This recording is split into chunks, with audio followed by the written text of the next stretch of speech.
ইরানে তীব্র হামলা চালিয়েছে মার্কিন ও ইসরায়েলি বাহিনী। এই হামলাকে অবৈধ আগ্রাসন হিসেবে উল্লেখ করে এর নিন্দা জানিয়েছে উত্তর কোরিয়া।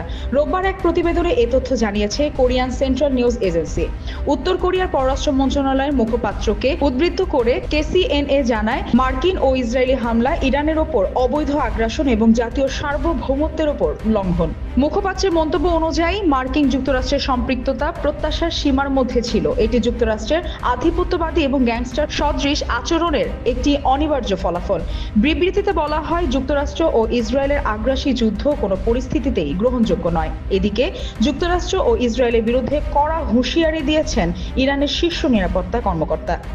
সামাজিক মাধ্যম এক্সে দেওয়া এক পোস্টে ইরানের শীর্ষ নিরাপত্তা কর্মকর্তা আলী লারিজানি বলেন, শনিবার ইরান যুক্তরাষ্ট্র ও ইসরায়েলের দিকে ক্ষেপণাস্ত্র নিক্ষেপ করেছে এবং সেগুলো আঘাত হেনেছে।